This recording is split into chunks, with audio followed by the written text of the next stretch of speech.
Industrial products, various industrial chemicals can be produced through less expensive processes. बहुत सारा industrial chemical जो है वो कम खर्चे में बनाया जा सकता है with the help of biotechnology. इसे कहते हैं वाइट बायोटेक्नोलॉजी.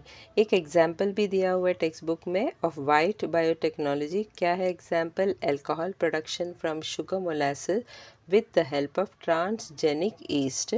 शुगर मोलासेस क्या है?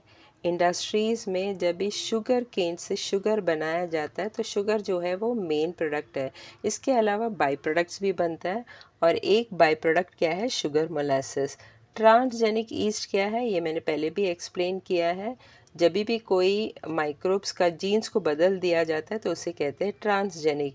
यहाँ पे ईस्ट का जीन्स को बदल दिया गया है, इसीलिए इसे कहते हैं ट्रांसजेनिक ईस्ट. अभी ट्रांसजेनिक ईस्ट के हेल्प से शुगर मोलासेस को फर्मेंट करके क्या बनाया जाता है? Alcohol. So alcohol can be produce by the fermentation of sugar molasses with the help of transgenic east.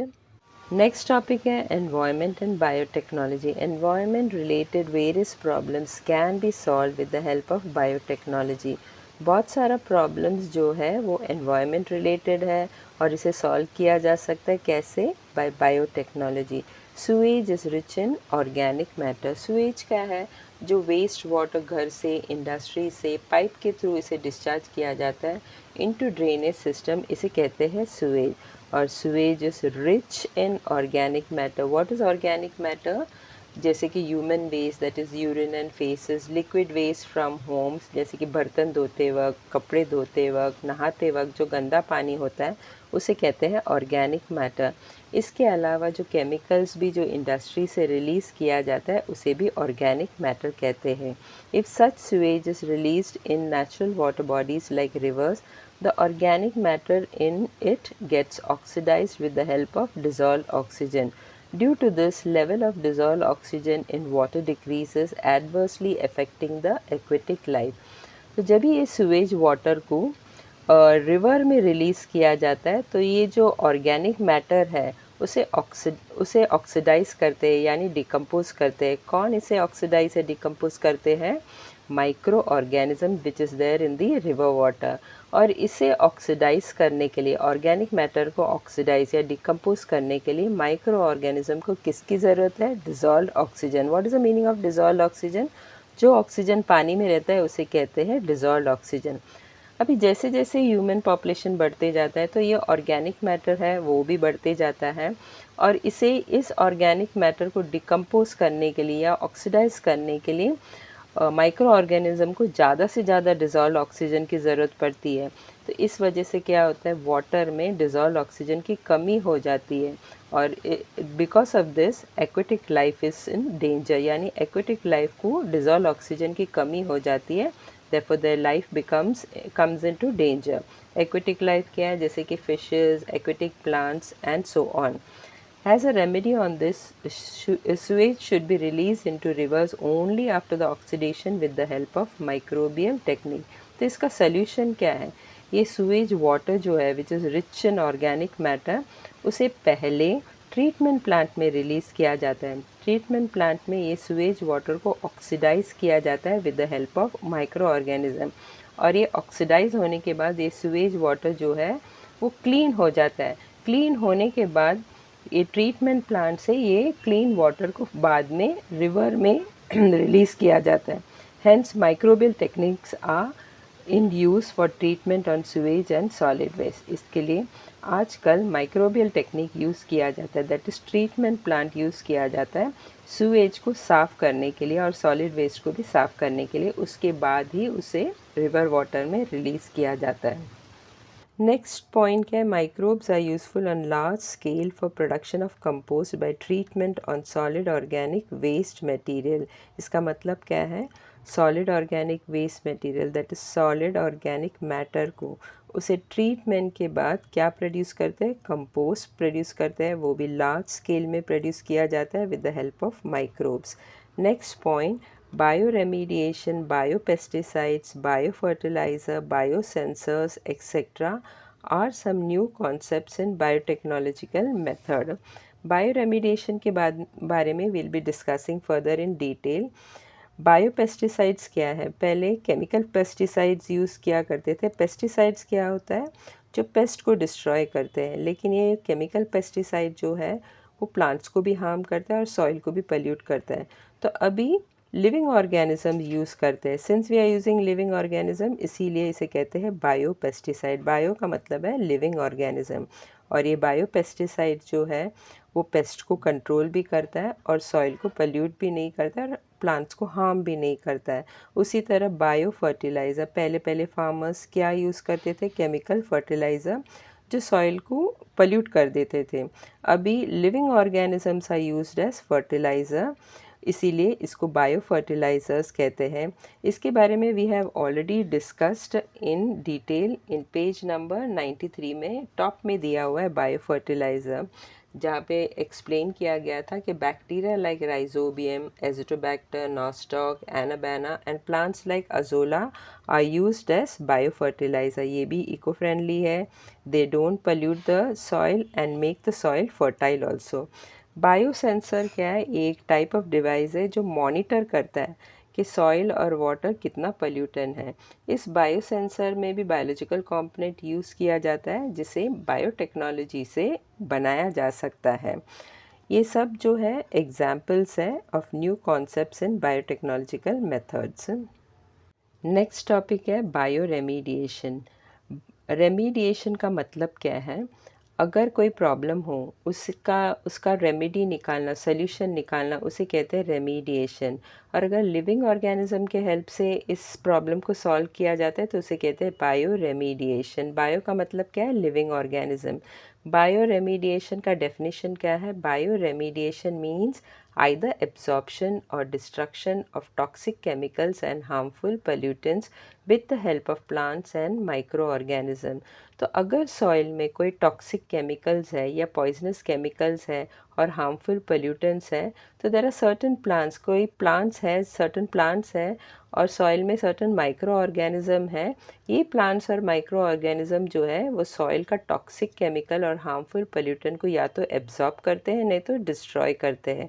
जब भी ये प्लांट्स और micro organism in toxic chemicals और हार्मफुल पोल्यूटेंट्स को एब्जॉर्ब या डिस्ट्रॉय करते हैं, वो टॉक्सिक केमिकल प्लांट्स और माइक्रो ऑर्गेनिज्म में असर नहीं करता है। They don't affect the plants and microorganism which absorbs the toxic chemical and harmful pollutants. If plants are used for this purpose, it is called phytoremediation। अगर plants use किया जाए to destroy or absorb the toxic chemical and harmful pollutant, then it is known as phytoremediations। Some examples of bioremediation are as follows. ये सारा का सारा example जो bioremediation का दिया है, it is very very important from board exam point of view. First example क्या है? The Pseudomonas bacteria are useful for cleaning the hydrocarbons and oil pollutants from soil and water.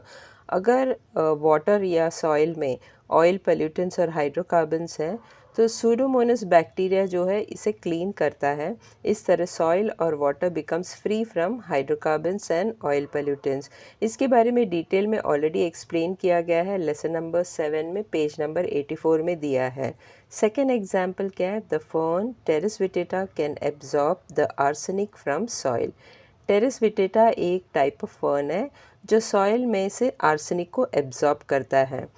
Third example क्या है? Genetically modified variety of Indian mustard can absorb selenium from soil. Indian mustard क्या है? ये सरसों का झाड़ है जिसके जीन्स को मॉडिफाई किया गया है ताकि सॉइल से वो सेलेनियम को एब्जॉर्ब कर पाए। फोर्थ एग्जाम्पल क्या है? Sunflower can absorb uranium and arsenic. तो सॉइल में अगर यूरेनियम एंड आर्सेनिक है तो सनफ्लावर प्लांट जो है वो इसे एब्जॉर्ब कर पाता है। फिफ्थ एग्जाम्पल क्या है? The bacterium Deinococcus radiodurans is highly radiation resistant organism। It has been genetically modified and used to absorb the radiation from radioactive debris। अभी रेडिएशन जो है वो ह्यूमंस के लिए, ह्यूमंस और लिविंग, सब सारा का सारा लिविंग ऑर्गेनिज्म को बहुत हार्मफुल पहुंचाता है, जानलेवा भी हो सकता है। लेकिन ये बैक्टीरिया डायनोकॉकस रेडियोड्यूरांस जो है उसके ऊपर रेडिएशन का कोई असर नहीं होता है। इट इज़ रेडिएशन रेजिस्टेंट है, it is highly radiation resistant, मतलब ये एक ही लिविंग ऑर्गेनिज्म है जिसके ऊपर रेडिएशन का कोई भी असर नहीं होता है। अभी ये जो बैक्टीरिया है इसके ऊपर रेडिएशन का असर तो होता नहीं है, लेकिन ये रेडिएशन को एब्जॉर्ब नहीं कर पाता है। इसीलिए इस बैक्टीरिया डायनोकोकस रेडियोडुरांस का जीन्स को मॉडिफाई किया गया है ताकि सॉइल में जहाँ पे रेडियो एक्टिव डेब्रीज है वहाँ से वो रेडिएशन को भी एब्जॉर्ब कर पाए। लास्ट एग्जाम्पल क्या है, ग्रासेस लाइक अल्फा अल्फा, clover and rye are used in phytoremediation. अल्फ़ा अल्फ़ा, क्लोवर और राई जो है वो ग्रासेस है। ये जो ग्रासेस जो है वो सॉइल में से टॉक्सिक केमिकल यानी पॉइजनस केमिकल्स और हार्मफुल पोल्यूटेंट्स को एब्जॉर्ब करता है। सिंस दीज आर प्लांट्स, इसीलिए इसे कहते हैं फाइटो रेमीडिएशन। नेक्स्ट टॉपिक है food biotechnology. Food items like bread, cheese, wine, beer, yogurt, vinegar are produced with the help of biotechnology. These food items are probably the oldest ones produced with the help of biotechnology। तो कौन सा food items है जो सबसे oldest one है, oldest method है जहाँ पे बायोटेक्नोलॉजी यूज़ करके ये फूड आइटम्स बनाया गया है? कौन सा फूड आइटम्स बनाया गया है with the help of biotechnology? Bread, cheese, wine, beer, yogurt, vinegar. तो ये सारा का सारा फूड आइटम्स जो है they are produced with the help of biotechnology, और इसके बारे में डिटेल में already it is explained in lesson number 7। Next topic है DNA fingerprinting. Like fingerprints, DNA sequence of each person is unique. Due to this, identity of any person can be established with the help of its available DNA. This is called DNA fingerprinting. हर एक person का fingerprint अलग होता है, कभी भी दो person का fingerprints same नहीं हो सकता है। उसी तरह डीएनए सीक्वेंस हर एक पर्सन का यूनिक रहता है। अगर किसी का डीएनए अवेलेबल है तो डीएनए फिंगरप्रिंटिंग करके वो पर्सन को आइडेंटिफाई किया जा सकता है। इसे कहते हैं DNA fingerprinting. It is mainly useful in forensic sciences. Identity of the criminal can be established with the help of any part of its body found at the site of crime।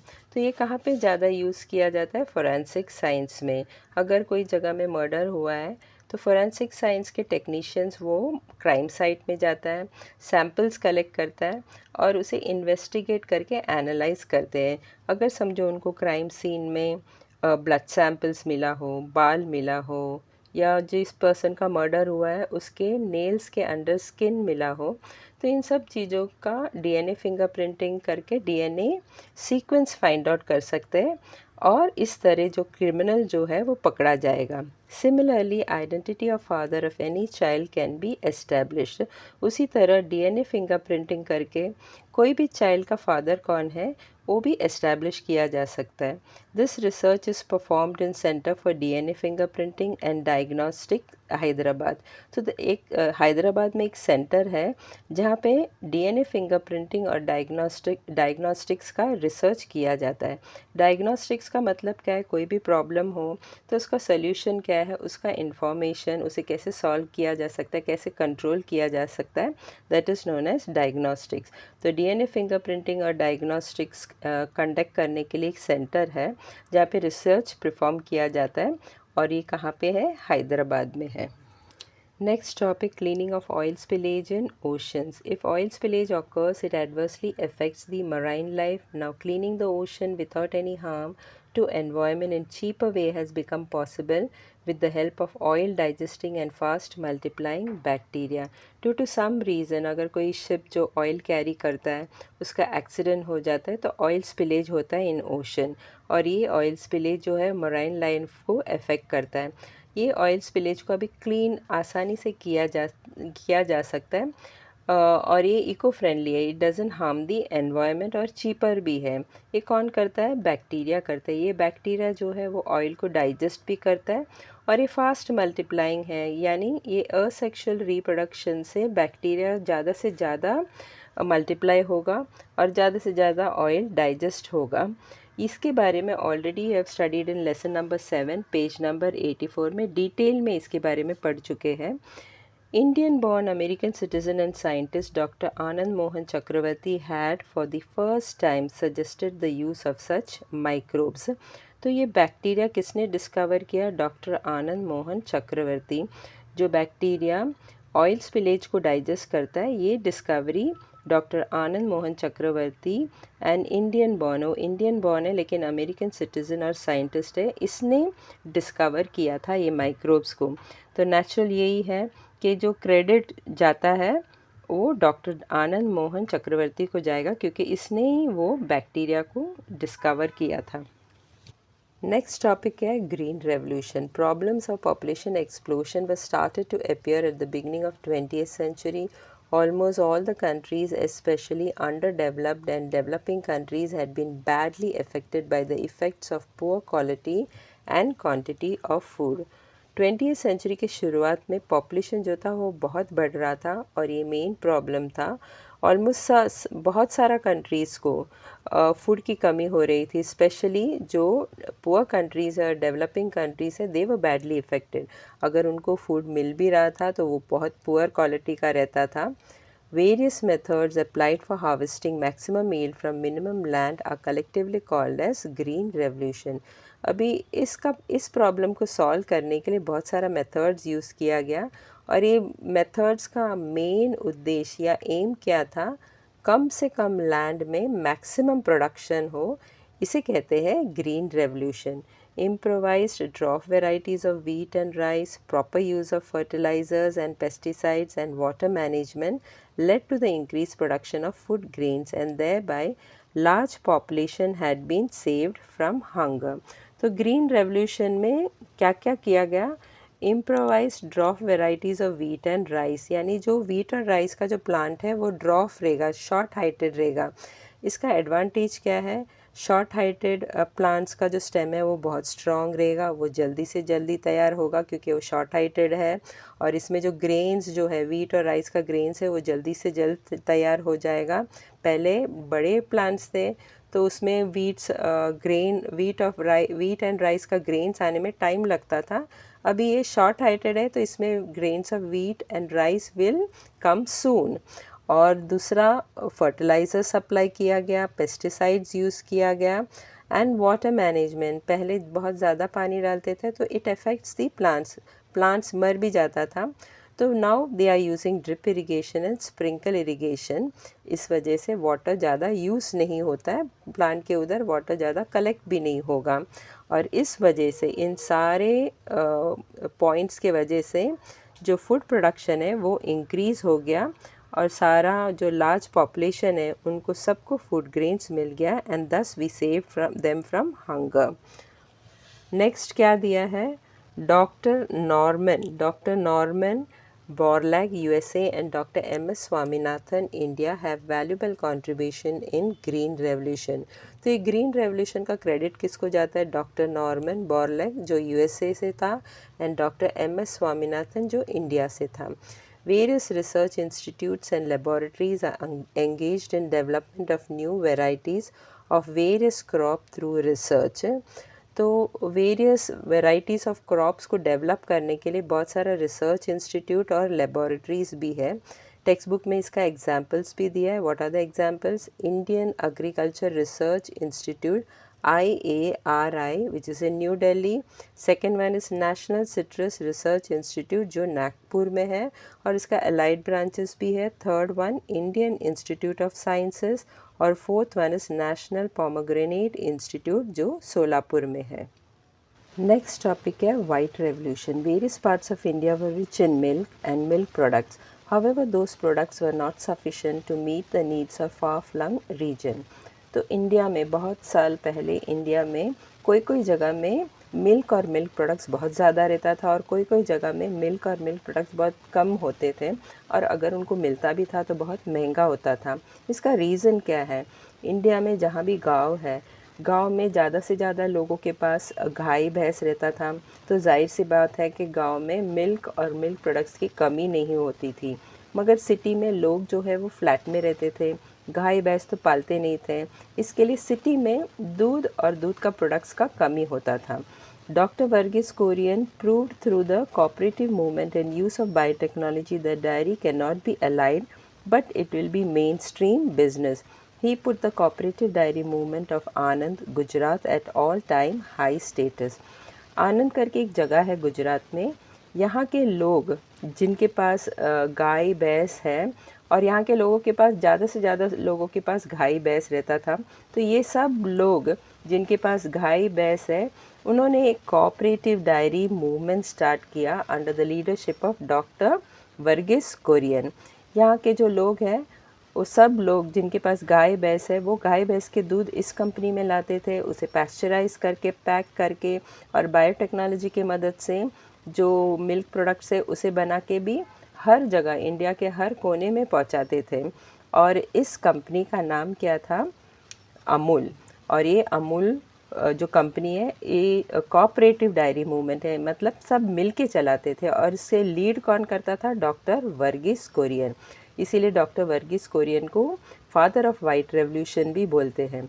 और doctor Verghese Kurien ने ये prove किया कि diary जो है वो allied business नहीं है। अलाइड मतलब सेकेंडरी, जहाँ से पैसा बहुत कम आता था, इसीलिए उसे सेकेंडरी बिजनेस कहते हैं। अभी इस तरह कोऑपरेटिव डायरी मूवमेंट स्टार्ट करके it has become a mainstream business, main business हो चुका है। While achieving the self sufficiency in dairy business, various experiments were perform for quality control, newer dairy products and their preservation. तो इस company में experiments भी किया जाता है ताकि क्वालिटी जो है, जो भी बनाते हैं उसका क्वालिटी जो है वो अच्छा रहना चाहिए। और नए नए डायरी प्रोडक्ट्स बनाने की कोशिश कर रहे हैं, और उन्हें कैसे प्रिजर्व किया जाए उसका भी एक्सपेरिमेंट्स इस कंपनी में चल रहा है।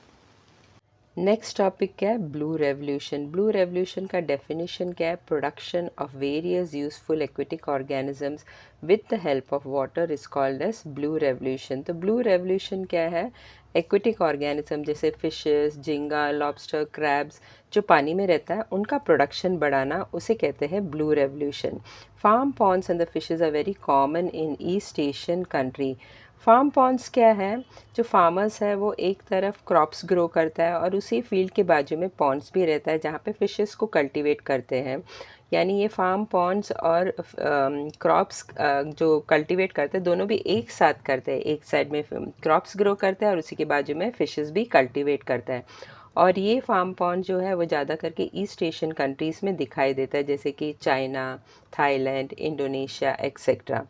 However, people are not only thinking of cultivating the fishes and shrimps, but other aquatic plants and animals too. तो people चाहते हैं कि सिर्फ मच्छी और श्रिम्प्स का मतलब है झींगा, सिर्फ मच्छी और झींगा ही नहीं पाले, इसके अलावा दूसरा एक्वेटिक ऑर्गेनिजम्स जैसे कि लॉबस्टर, क्रैब्स को भी कल्टीवेट करें और एक्वेटिक प्लांट जैसे स्पॉन्ज को भी कल्टीवेट करें। Government of India has vowed to increase the production by encouraging the people for pisciculture by launching the program Neel Kranti Mission 2016 NKM16. 50% to 100% subsidies are offered in this case. Pisciculture का मतलब क्या है? Aquatic organisms को cultivate करना, यानी मच्छी, झींगा, lobster, crabs को कल्टीवेट करना, इसे कहते हैं पिसिकल्चर। और इंडियन गवर्नमेंट चाहते हैं कि ज़्यादा से ज़्यादा लोग एक्वेटिक ऑर्गेनिजम्स को कल्टीवेट करें। इसीलिए इंडियन गवर्नमेंट ने एक प्रोग्राम लॉन्च किया है जिसका नाम है नील क्रांति मिशन 2016। इसे शॉर्ट में कहते हैं NKM16। एन का मतलब है नील, के का मतलब है क्रांति, और एम का मतलब है मिशन, और 16 का मतलब है 2016।